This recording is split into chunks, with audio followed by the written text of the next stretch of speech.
క్రీస్తునందు ప్రియమైన వారలారా, శుభాలు. ఎలా ఉన్నారు? బాగున్నారా? నిన్నటి దినము ఎలా గడిచింది? ప్రభువుకు మహిమకరంగా జీవించారా? జీవించినట్లయితే ఆయనకు స్తుతులు. లేని ఎడల ఆయన మనల్ని క్షమించునుగాక. నేటి దిన ధ్యానాంశము రోమాపత్రిక 8వ అధ్యాయము 35వ వచనము.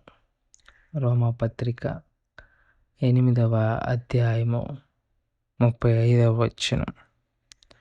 క్రీస్తు ప్రేమ నుండి మనలను ఎడబాపువాడెవడు? శ్రమ అయినను, బాధ అయినను, హింస అయినను, కరువైనను, వస్త్రహీనత అయినను, ఉపద్రవమైనను, ఖడ్గమైనను మనలను ఎడబాపున. దేవుని వాక్యాన్ని మన వినికిల్లో దీవించి ఆశీర్వదించునుగాక.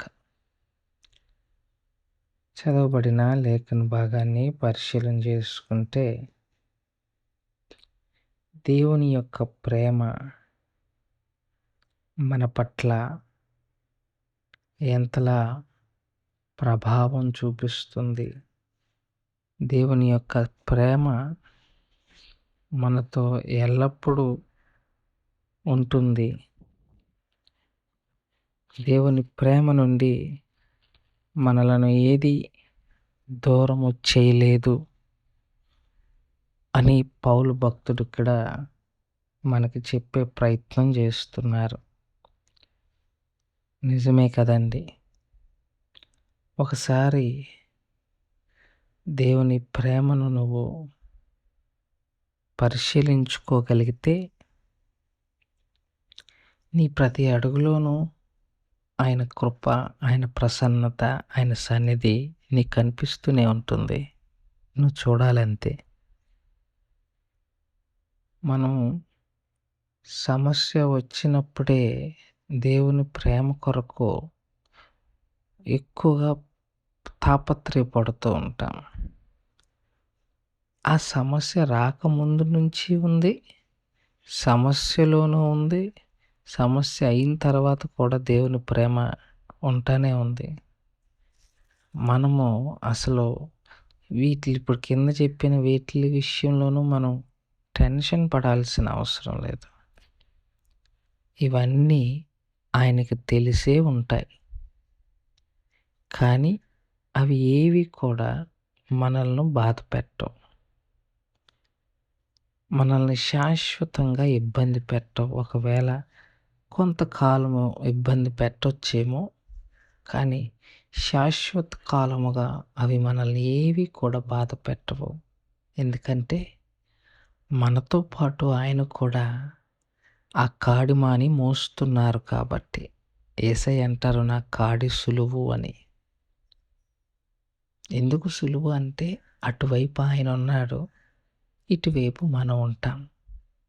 దాదాపు భారం ఆయన మోస్తూ ఉంటారు, కేవలం మనం పక్కన నిలబడతాం అంతే.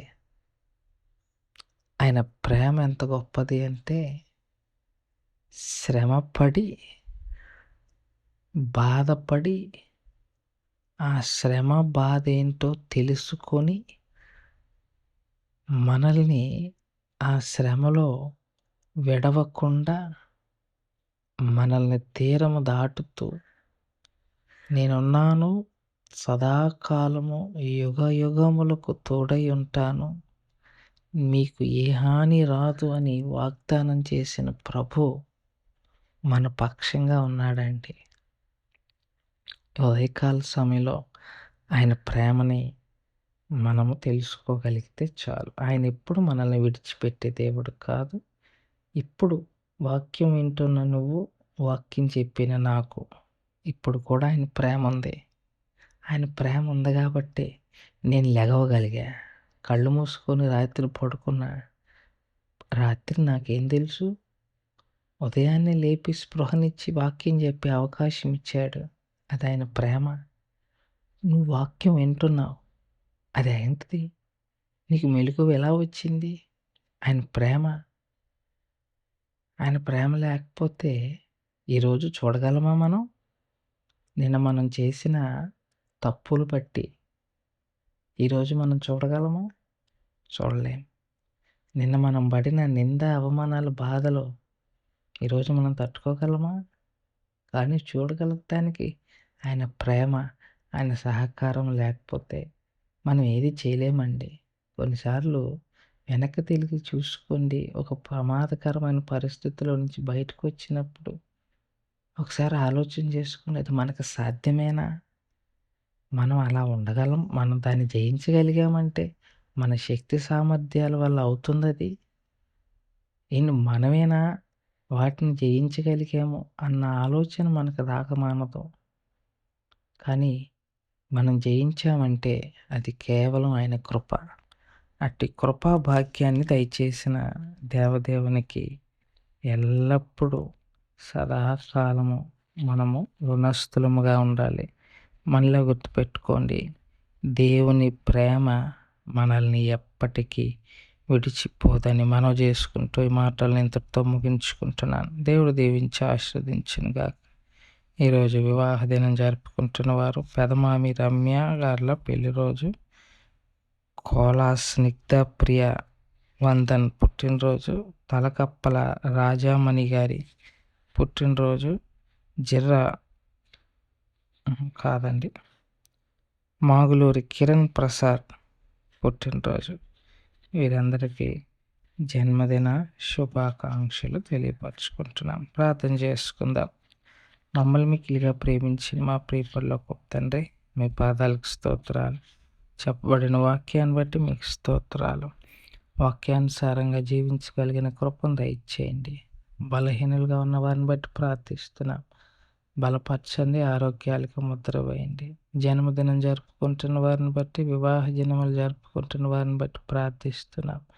అనేక జన్మదినాలు, వివాహ దినములు జరిపించుకొనగలిగిన కృపాభాగ్యం దయచేయగలరని మనవి చేసుకుంటూ, బలహీనులుగా ఉన్న వారందరినీ జ్ఞాపకం చేసుకొని బలపరిచి ఆరోగ్యాలతో తృప్తిపరచమని యేసు నామములో అడిగి వేడుకుంటున్నాం తండ్రి. Amen. God bless you all.